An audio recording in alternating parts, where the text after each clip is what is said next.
Hey, what's going on, everybody? We are live from Mindset Monday. So, a couple things that I've been seeing I want to go over, and I think it's really important. Um, I know everyone gets a little crazy this time of year. Okay, so I'm speaking, and this is specifically for everybody. Okay, every American, every citizen. Okay, great.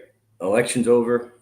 If you're happy about the results, I would really, really, really caution you to chill out, slow down. There is so much work and so many things that can happen between now and inauguration day that I would I would really just be very mindful. Okay. Second, you have to make room for everybody. Okay, gloating and you know all the other BS that that is not needed. It's time to unite. It's time to unite everybody. We're all Americans. Everyone needs to come together because you know what? There's a lot of work to do. We have a border to fix. We have elections to fix.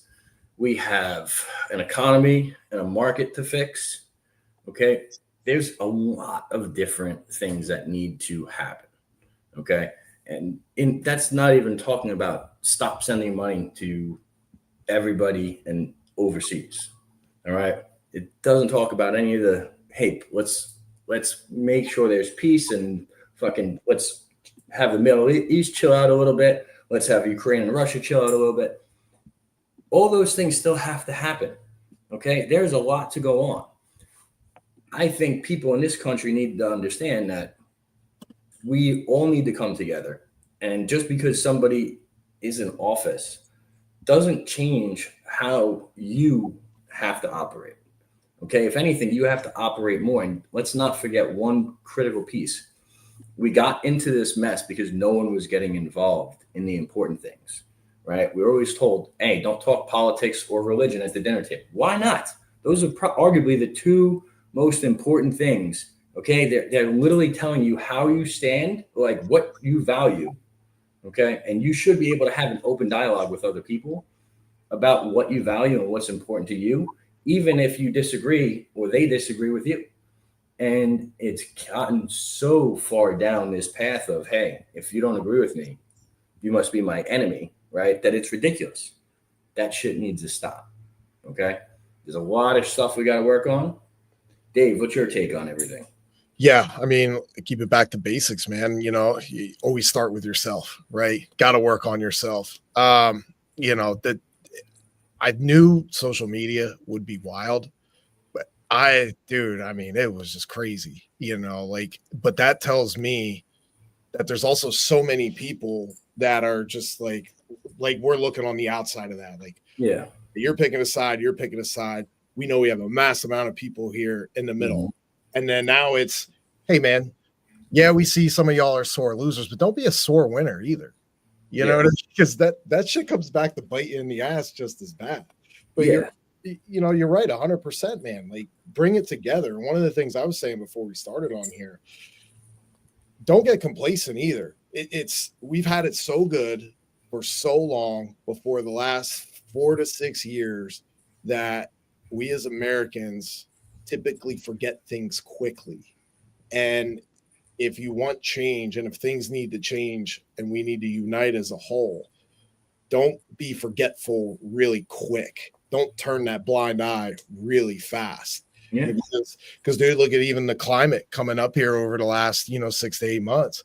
Most of the talk was in the last year or two, but what about the last 4 that led us up to here? Nobody's really talking about that too much. What about all the treasonous and traitorous shit that went on prior to that? Right? Exactly. That shit needs to get rooted out.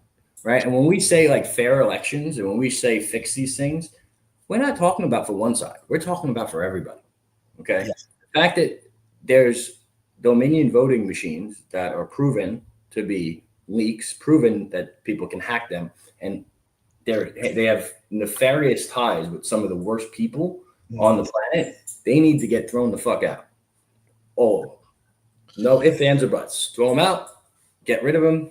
Anything that has any relation or 2 or 3 relationships away from George Soros needs to go. Same thing with Bill Gates. In fact, I think he should get the first test flight to Mars and then aim it at the sun. But that's just me. you know, thought we weren't going to go down that hole today, but I guess I was wrong. But anyway, listen, I said one person. Okay, one person wasn't right. Wasn't left. And you know what? I don't think too many people would disagree with that. That's not a very shocked statement. no, if one thing that speaking about integrity and so forth, if this part of this cycle taught me one thing, and with the big swing that there was, number one, people are pissed, but number two, I think people are aware. Yeah.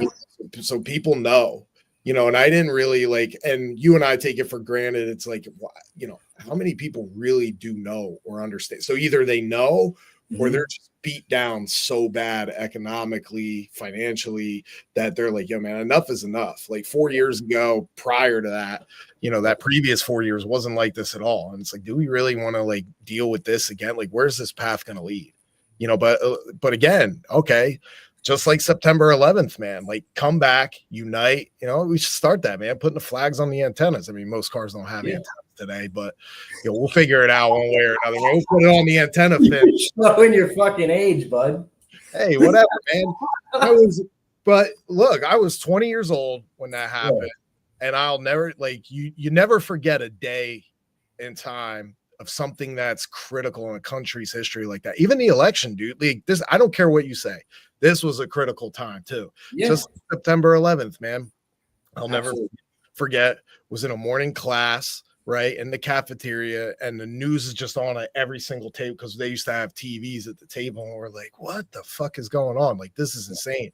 And then, it was just chaos and uncertainty. And I think, and this is crazy, man, I didn't even really think of this. Me 20 years ago, you and I, right, 3 years ago at that point, are those kids today? What's up? I was in junior high school. Okay, but look at it this way, right? Like us, that version of us 23 years ago, are a lot of these kids today. I know, that's a great point. Yeah. And they went through this, but they don't have those experiences from, let's say, 2011, right? Or 2001. They don't have the experiences from 2009. These are things that also contributed greatly to here, right? Mm-hmm. And I'm not talking about the old man, but I don't want to sound like an old man, but let's really think about what's important though. What we do from here on forward, working on ourselves, working on our team, working on our family, working on a bank account, okay, controlling what we can control, getting involved in the local things. Guys, the fact that, we just had a little win and it feels like the culture's waking up, right? The culture's changing. People are more in tune with what's been going on, which is amazing. But we need to continue that. Why? Because we need to make this country the best place it has ever been, the best place it could ever be. Okay. And to do that, we need everybody, and we need everybody pitching in. We need everybody pulling and working towards that one goal. And to do that, you guys got to unite. And you also have to focus on you. If you listen, guys, you guys know what your challenges are. Okay. Let's not fucking kid ourselves. If you are fat, you know you're fat. Okay. If you are overweight, you know you're overweight. You know you need to do something. If you smoke and it bothers the people around you, you know you need to quit. If you drink too much, you know that. Okay. These are all things that are personally in your wheelhouse to fix. Okay. That's where I would start. Start with the little things. Okay. And then once you take care of and attack that challenge, figure out what the next thing you can do to propel you forward, both with your physical fitness, your mental state, your family, and finances. When I say finances, guys, I'm talking about personal and business. If you own a business, start there. Your personal finances too. If you work for somebody, how often are you actually resetting and recalculating and recalibrating where you're at versus where you want to be? Okay. I bet you not nearly enough, and I mean that. That's a big separator. How often the top people check in with themselves versus how often they don't. It's massive. And I can tell you, as someone that has gone through periods where I'm constantly checking in on things and then I take a little bit of a break, those breaks usually kill me. You know what I mean? Yeah, 100%, man. I'll add this. Look, guys, from a shift from, a government standpoint, legislatively, we're never going to get everything that we want. right? Like, oh, you're running on this, you're running on that. It's never going to be perfect. People are always going to be upset in some manner. It just is what it is. You got to find a compromise somewhere, right? That's the beauty of it. But at the end of the day, you can't look at this as, oh, well, it's a Republican win. Really, it's an American win. So now it's an American win, like it is an American win. The data backs it up. The numbers back it up. The votes back it up. Bring the shit together, man, and bring it home. Come together, unite, and just be better. Yeah, and guys, here's what I will tell you. If you're in areas where people are already talking about going against the grain, okay, that is the dumbest thing you could do. That is the equivalent of saying, I hate the fucking captain of this ship. I'm going to drill holes so the boat sinks. Well, guess what, dummy? You're in the boat too. Okay? So it's really not that, it's really not that fucking complicated to figure this one out. Okay? It's about overboard. Yeah, exactly. So, like, it is in everyone's best interest, right, to work together. Now, here's one thing I'll say, and I'll leave you guys with this. And I mean this too. There are some fucking idiots on the right. Okay. No. I would tell you that maybe the top 10 or 20 people on the very, very far right, which is hard to describe these days because everything's shifted so much. But let's just say the top 10%, 20%, we don't like them either. Okay. They're a little too extreme for us. And then the people on the left that are very, very on the left. Okay. I'm talking about we cannot understand normal thinking. Those guys have to kind of chill the fuck out too. Okay. It's the rest of us, that 80% in the middle. We should be able to unify and really, really pitch in to make this country amazing. Okay. And that's what it's about. It's about the majority. And like Dave said, you're going to get everything you want. Absolutely not. But it's about compromise. It's about being part of a team, being about part of something that is bigger than you, bigger than me, bigger than all of us. Okay. And that's what we're here to do, guys. So appreciate you guys. Catch you on Financial Fitness Friday. Dave, catch you later, buddy. You got it. Be great, y'all.